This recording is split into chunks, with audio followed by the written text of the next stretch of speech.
All right, so I had so many people send me this photo earlier today, 2 Browns fans at a preseason game. You can read what their sign says. A lot of people upset, and you know what? So was I, until I thought about it some more. Now, I don't know about you guys, but gosh darn it, I love a word scramble. And if you notice, there are 2 different color letters here. So I wanted to take the orange ones, because there's bad words. I wanted to take the orange ones, see if I could rearrange them, just to see if there's like some kind of hidden message these guys are trying to tell us. The NFL Network's Rachel Bonnetta tries to crack the case on a Cleveland Browns fan who is quite clearly Father of the Year. Okay, so I'm taking the H and the M, the O, the S, R, E, A, S, N, and see what I can find. Guys, I was right. I was right. Oh my God, look at what I found. Harassment.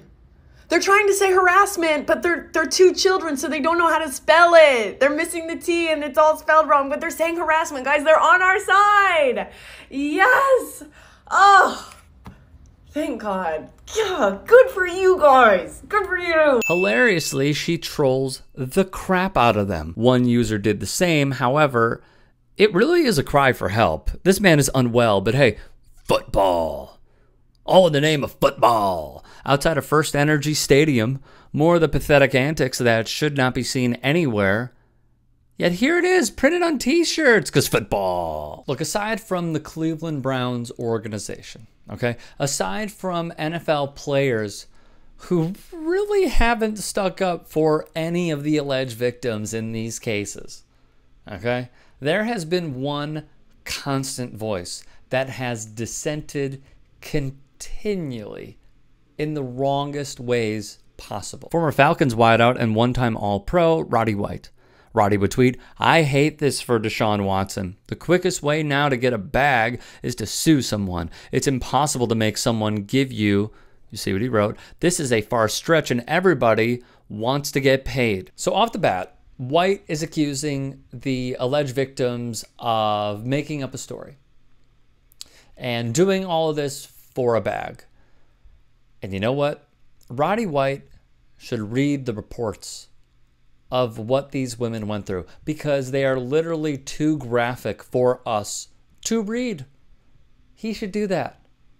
Maybe it would change his perspective, but then again, maybe not. Disciplinary Officer Sue L. Robinson, a former federal judge, stating Watson used his status as an NFL player as a pretext to engage in a premeditated pattern of predatory behavior toward multiple women. On top of this, Robinson found Watson guilty of violating the league's personal conduct policy in 3 ways: by engaging in essay, by engaging in conduct that poses a genuine danger to the safety and well-being of another person, and by engaging in conduct that undermines or puts at risk the integrity of the league. You see, Roddy White, along with this father who brought his son to snap a photo of posters they drew, are part of the reason why many women do not come forward when they are essayed. They are part of the problem. Psychotherapist and author Beverly Engel told ABC News,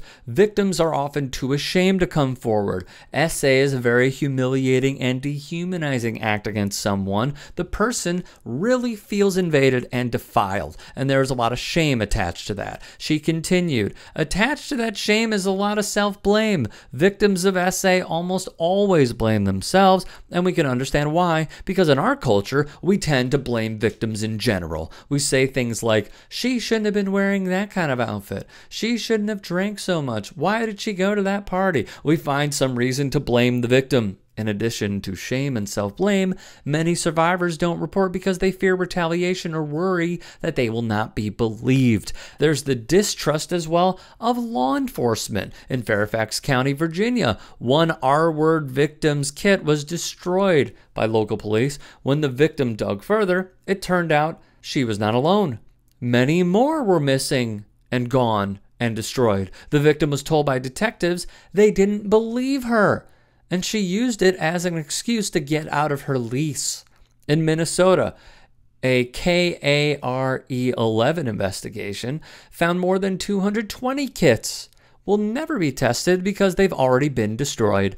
Overall, police agencies across the state destroyed more than 450 R-word kits in unsolved and uncharged cases. Legal experts told the outlet it would be almost impossible to bring charges in a case involving a destroyed kit. In Maryland, a similar practice occurred. The Baltimore Sun uncovered police departments across the state destroyed 270 kits just over a 2-year span, so there are many more. The Harford County Sheriff's Office destroyed 87, while the Frederick Police Department destroyed 84, and the Frederick County Sheriff's Office destroyed 26 over that span, according to the Attorney General's report. Keely Sorensen, Vice President of Victim Services, RAINN, said there is a wide array of reasons that people don't come forward, and from our perspective, all of them are legit. It really depends on the person and the way that they view what's necessary for their healing out of the situation.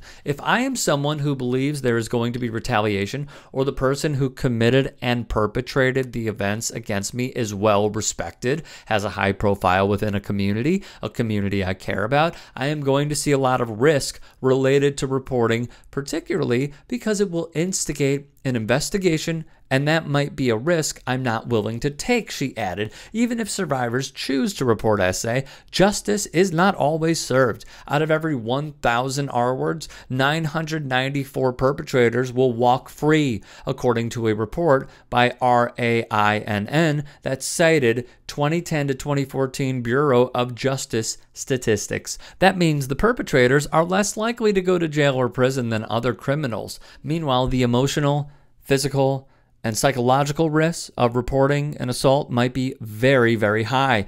But yes, according to Roddy White, the problem is ESPN host Molly Qerim. She's the problem because, according to Roddy, she's a feminist. She refuses to acknowledge the fact that that man committed no crime, Roddy wrote, adding, "The man is an innocent man."